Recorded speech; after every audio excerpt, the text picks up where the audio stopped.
Si tu n'as pas vu les deux premières vidéos sur le sujet de l'endométriose, la première où je t'explique ce qu'est l'endométriose et la deuxième où je te parle de mon expérience, où je t'explique tout ce que j'ai vécu, eh bien je te conseille vivement de les regarder puisque ce sont des vidéos qui se suivent et qui te permettront de mieux comprendre cette vidéo. Une autre petite chose avant de commencer cette vidéo, je tiens à préciser encore une fois que je ne suis pas médecin, ni gynécologue, ni chirurgienne, dommage, et que ce n'est pas une vidéo pour te conseiller, si tu as de l'endométriose, de te faire opérer. Évidemment, je ne fais que partager mon avis et expliquer les démarches, l'opération, combien de temps ça a duré, qu'est-ce qu'on m'a fait concrètement, etc., etc.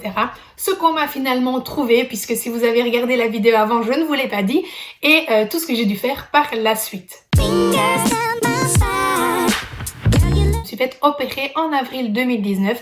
Donc l'opération s'appelle une laparoscopie. C'est une opération en fait qui consiste à aller voir donc dans l'utérus par 4 incisions dans le ventre. Donc il y en avait une dans le nombril et 3 dans le bas du ventre. Et donc en fait avec des grandes tiges, ils vont rentrer dans les petits orifices qu'ils auront donc fait. On va gonfler le ventre, pousser les intestins vers le haut pour pouvoir bien libérer l'espace gynécologique. Et en fait on va injecter du gaz. Donc vous allez avoir un ventre énorme. Et puis eux, évidemment les baguettes, il y a des outils. Après moi je ne connais pas non plus tout ce qu'ils font et il vaut peut-être mieux pas le savoir. Mais voilà concrètement. Donc voilà, j'avais vu ce fameux gynécologue là qui m'avait proposé de m'opérer, qui ne m'avait pas expliqué l'opération, je ne lui avais pas demandé non plus. J'étais déterminée, décidée à me faire opérer, je voulais enfin savoir ce qu'il y avait là-dedans et peut-être pourquoi pas qu'on puisse m'aider ou en tout cas retirer certaines choses qui pourraient évidemment diminuer ma douleur. Voilà, je devais me faire opérer le 9 avril 2019. Je crois que c'était 2 ou 3 jours avant l'opération, je reçois un appel de l'hôpital qui me demande si je ne peux pas décaler la date à 15 jours plus tard, étant donné qu'il y avait une urgence qui devait passer. Moi, c'était tout à fait normal que cette dame passe avant moi. Mais moi, comme je suis indépendante, j'avais déjà prévenu mes patients. Il y avait déjà un long moment que pendant les 15 jours-là, je serais absente. Devoir tout décaler à 15 jours, ça allait être très compliqué, surtout à 2 jours de l'opération, de faire revenir tout le monde. Puis je vous avoue aussi que psychologiquement, moi, j'étais prête à me faire opérer.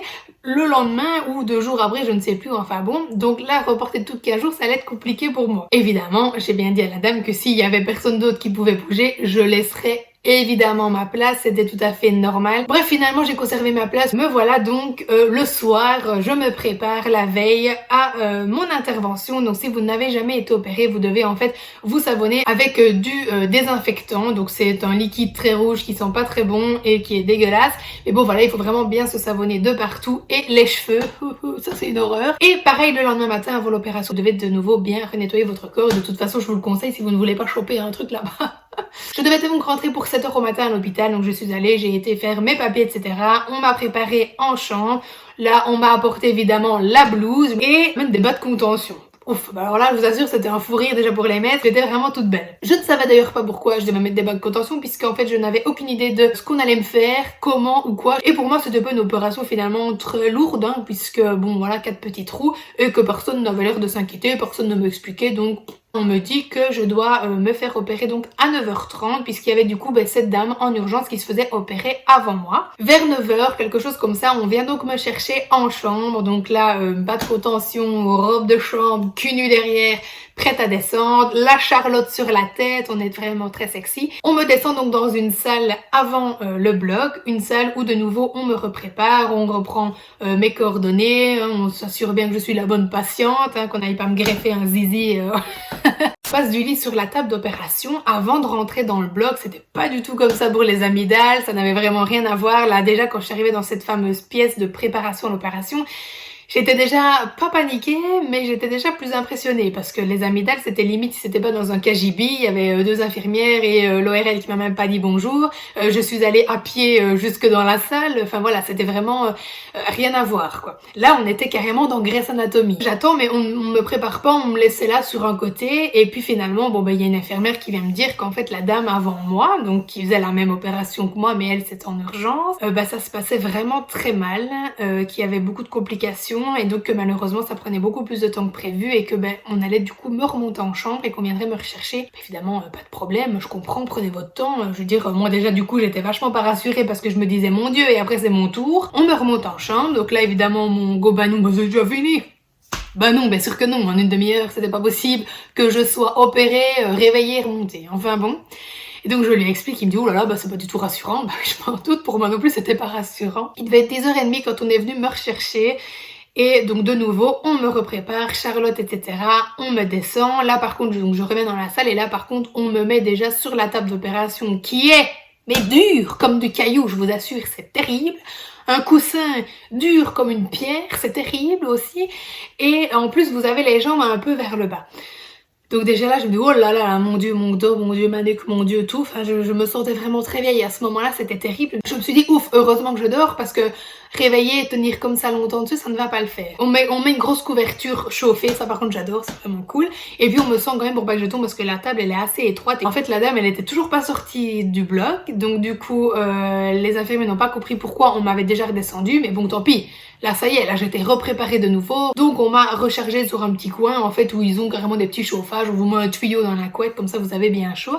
Finalement après, je me suis pas plainte évidemment, mais j'ai quand même regretté parce que donc je vous rappelle, je suis descendue à 10h30, hein, on va dire 15 minutes le temps de me repréparer, etc. Et je suis finalement passée qu'à 12h30. J'avais le dos en compote, la nuque en compote, vraiment je n'en pouvais plus, j'essayais vraiment de me concentrer sur autre chose tellement j'avais mal, parce que je vous assure, être couché avec les jambes un peu plus vers le bas, ça tire sur le dos. Bref, on m'embarque dans la salle, et là la salle, waouh! Là, on était clairement dans Grey's Anatomy, urgence et tout ce que vous voulez. J'étais hyper impressionnée évidemment et là par contre j'ai commencé vraiment à avoir très peur et à vraiment être très stressée parce que ça n'avait rien à voir avec le blog où je m'étais fait opérer pour les amygdales. Des machines énormes, des lumières énormes, va vraiment vous êtes la star du truc quoi, en plein milieu des spots. Sauf que je vous rappelle quand même, vous êtes cul nu, donc c'est quand même pas super agréable. Il y avait vraiment beaucoup de monde, hein. Il y avait le gynécologue, il y avait l'anesthésiste, il y avait au moins 5-6 infirmières, il y avait en plus des étudiantes qui étaient là. Et bon voilà, j'arrive, j'étais évidemment couchée sur ma table. Et vous savez, vous êtes cul nu. Vous doutez bien que eux, quand ils vont opérer, ils vont en avoir rien à faire de votre intimité. Ils vont vous jarter la robe sur le dessus et puis on s'en fout. Hein. Vous serez complètement à poil de toute façon puisqu'on va vous mettre aussi tous les électrodes pour le cœur, etc. Donc bref, c'était déjà comme ça pour les amygdales. J'étais déjà gênée d'être seins nus, mais je me suis réveillée seins nus. Hein. Donc voilà. Donc là, j'étais évidemment gênée, donc je serrais bien les jambes, je me dis allez, peut-être que si je me mets bien comme ça, en dormant, je ne bougerai pas trop mes jambes, et que comme ça on ne verra pas grand chose. On me met le Baxter pour m'endormir, déjà d'ailleurs en parenthèse, mon Dieu, qu'est-ce qu'elle m'a fait mal celle-là, à croire que c'était le premier, pourtant c'était l'infirmière en chef qui me l'a fait, parce que du coup comme j'avais été sympa, elle voulait s'occuper de moi, purée, bah si j'avais su, j'aurais préféré l'étudiante, hein. Oh, terrible, comme elle m'a fait mal, je crois que c'est le truc qui m'a fait le plus mal ce jour-là. Bref, elle me met le truc, l'anesthésiste me met plein d'électrodes sur la tête aussi. Donc déjà là aussi je me dis oh là là là là là, pour les amygdales il y avait juste 3 trucs sur mon torse. Et elle me dit bah oui c'est normal, on va vous opérer la tête en bas. Donc elle me dit, et là en moi-même je me dis oh là là comment je vais savoir regarder mes jambes fermer la tête en bas. Et elle me dit donc il faut surveiller l'activité du cerveau. Là je me dis ouf, purée, en fait c'est une opération un peu plus risquée que prévu quoi. Un peu plus invasive finalement, ma gynécologue avait peut-être raison. Baxter mis en place, elle commence à m'endormir. Je fais bien l'effort de serrer les jambes avant de m'endormir et là qu'est-ce que je vois? Ils mettent les étriers. Ah merde. Donc moi qui étais toute gênée, qu'on puisse voir un petit peu. Mais ça on m'avait pas dit. Parce qu'on m'a pas expliqué l'opération. Donc en fait, moi, il y avait plusieurs choses. Il y avait la laparoscopie classique, mais en plus, on me faisait des examens par voie naturelle. Et du coup, bah ça, comme je ne le savais pas, bah après, je me suis dit, ah ouais, d'accord, donc tu t'emmerdes depuis tout à l'heure à serrer les jambes, bah laisse tomber, de toute façon, tout le monde va voir ton Luc. Infirmière, médecin, tous les étudiants, allez hop, venez voir, c'est porte ouverte et on y va.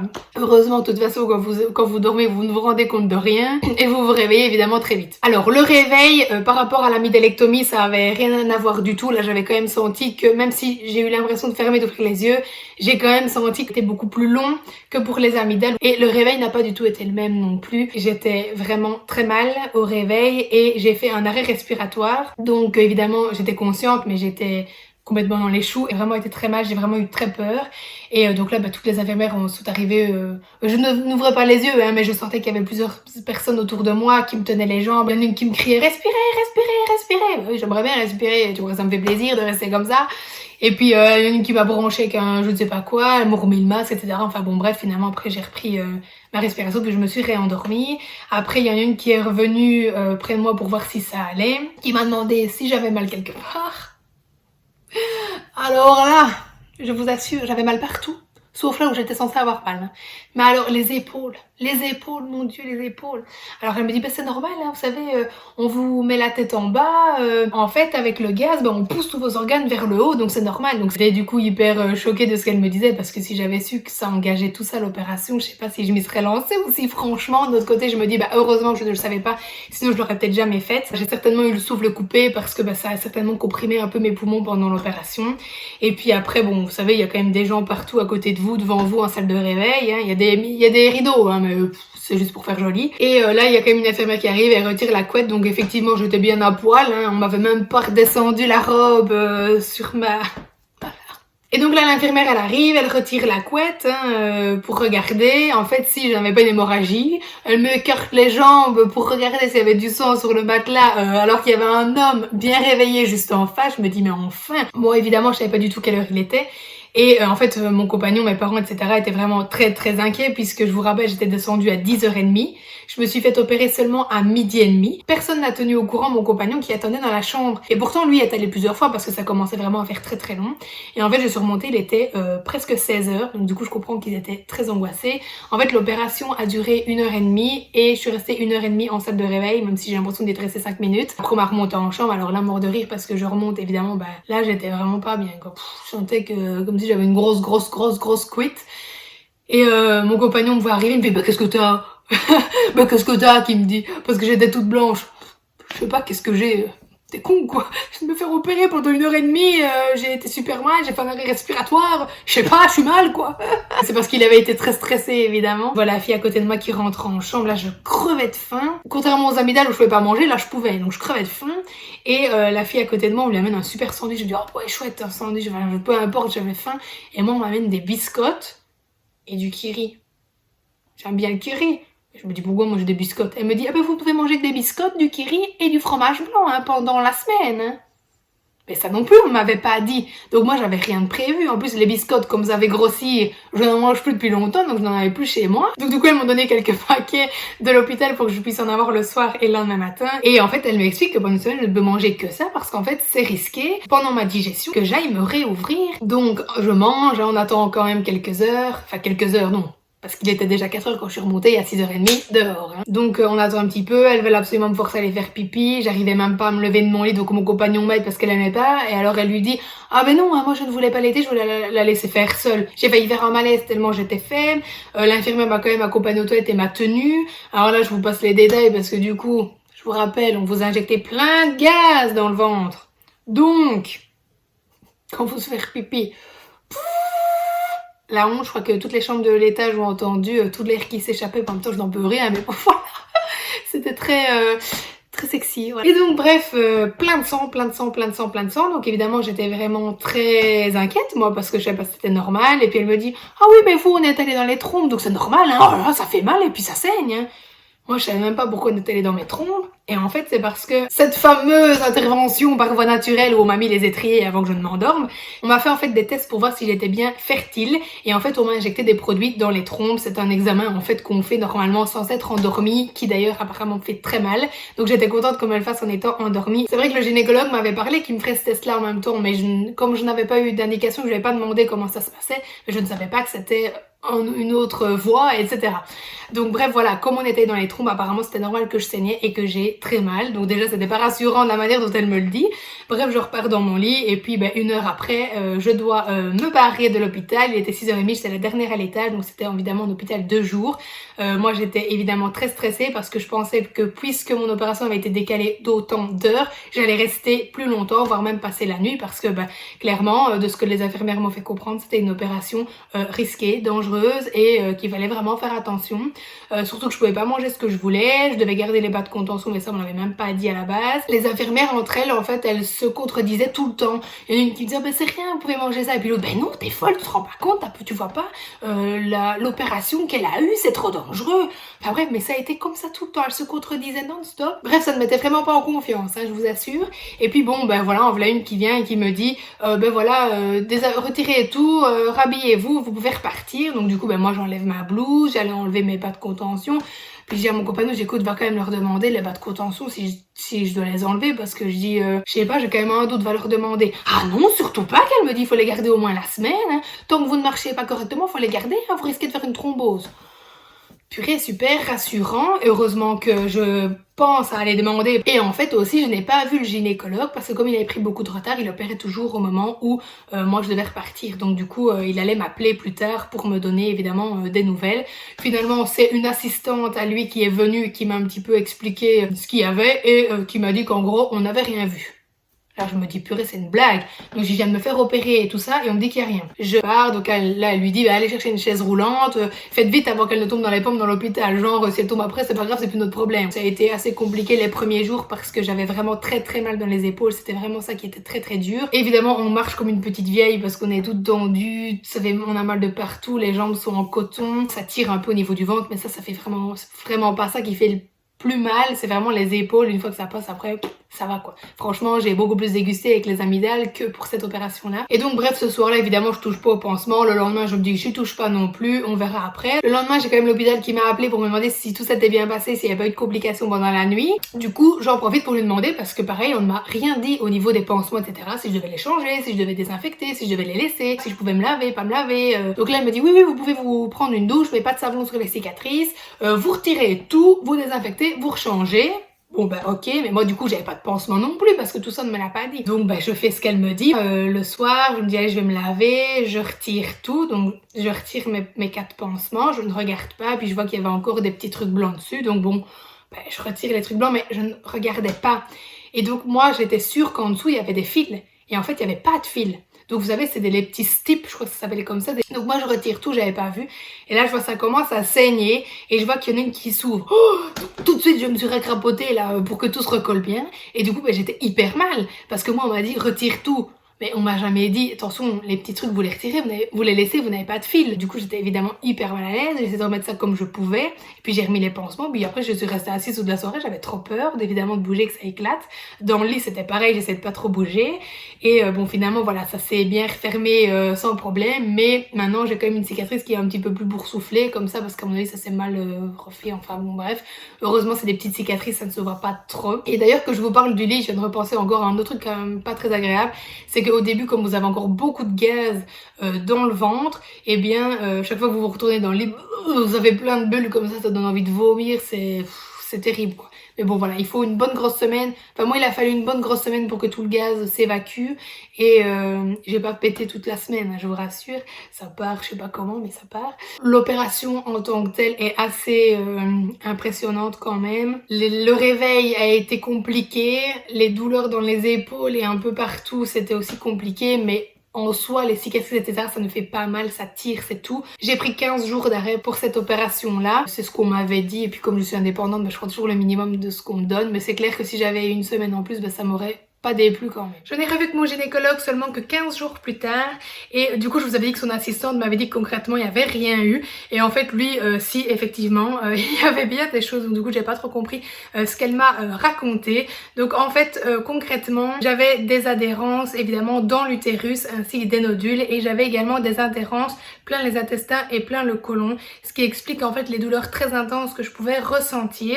On m'a aussi sectionné les ligaments sacro-utérins. Donc ce sont des ligaments en fait qui tiennent l'utérus. Ils étaient en fait très courts et très raides, donc du coup ça fait une tension sur l'utérus. Donc du coup ça aussi ça peut provoquer des douleurs. Donc il a vraiment retiré tout ce qui pouvait me provoquer ces douleurs intenses. Il m'a également parlé en fait d'un syndrome qui associe une endométriose et une malformation digestive, donc au niveau intestin-côlon. Et en fait les deux associés font des douleurs vraiment atroces. Il m'a expliqué que c'était des nouvelles études en fait qui venaient de sortir où ils ont fait des tests évidemment pendant plusieurs années sur plusieurs femmes souffrant d'endométriose et également de problèmes digestifs. Et il me dit qu'évidemment je pourrais être dans ce cas-là. Il m'a conseillé donc de réaliser plein de tests au niveau digestif, donc me revoilà repartie dans les tests.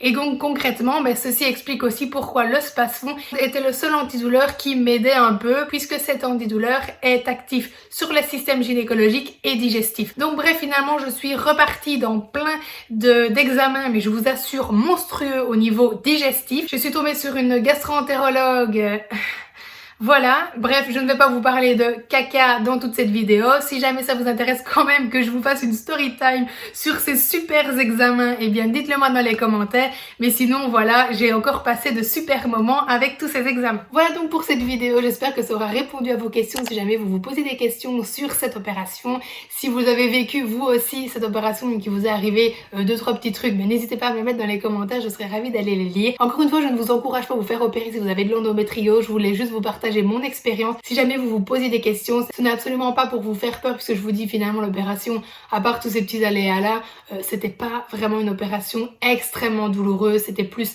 gênant, et à part les épaules qui font vraiment mal, dans les 2-3 jours ça passe, donc ne vous tracassez pas. J'espère quand même que cette vidéo du coup vous aura plu et qu'on se retrouvera très vite dans une nouvelle vidéo.